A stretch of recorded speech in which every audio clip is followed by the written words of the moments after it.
Ayun guys, oh. Lima yung huli nilang alimang. Sayang hindi ako nakasama.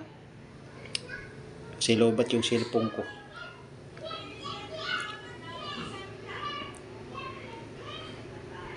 Ngayon lang yan. Hapon na yan. Rarating lang nila. At yung kanilang nahuli.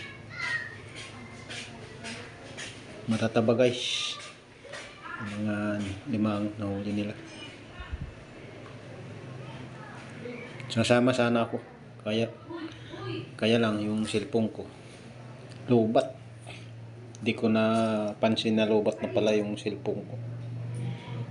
Kalimutan ko kanina madaling araw i-charge. Kanina silang umaga umalis. Ngayon ng hapon o sila nakauwi.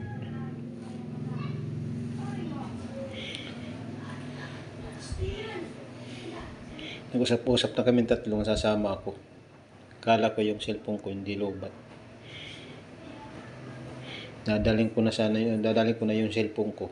Tiningnan ko kung ilang percent pa. Lobat na. Kaya hindi ako nakasama. Sila na lang dalawa ng pamangking ko yung tumuloy dun sa sa pangwa ng alimango. Baka sa sunod na araw kasama na ako.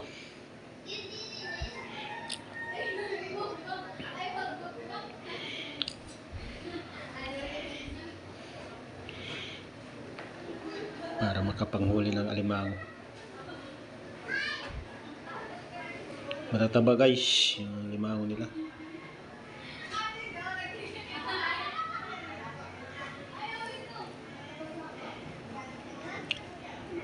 Apat.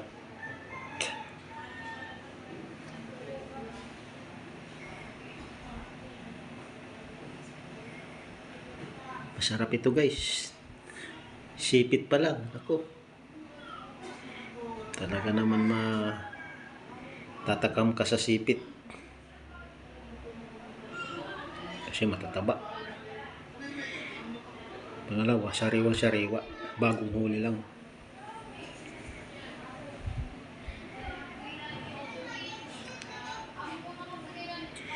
Masarap dyan guys yung ginagataan.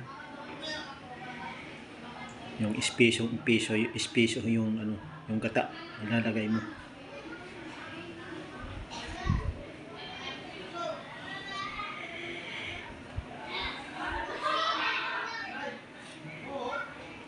Tapos lagyan mo ng mga gulay.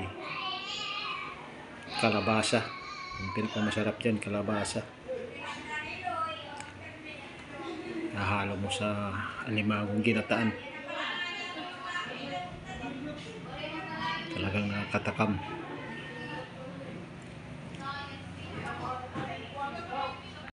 Hanggang dito na lang yung video natin guys. Huwag yung kalimutan yung suporta nyo yung YouTube channel ko. I love you guys. Bye bye guys. Hello guys. Magandang hapon. Kumusta na yung mga kasuporta ko? Salamat pala guys yung mga suporta nyo sa aking YouTube channel. Maraming salamat guys. Siya nga pala guys, dito mayroon akong pagkikita ng alimango na huli ng mga anak ko. Ngayon lang kararating lang hapon dito guys.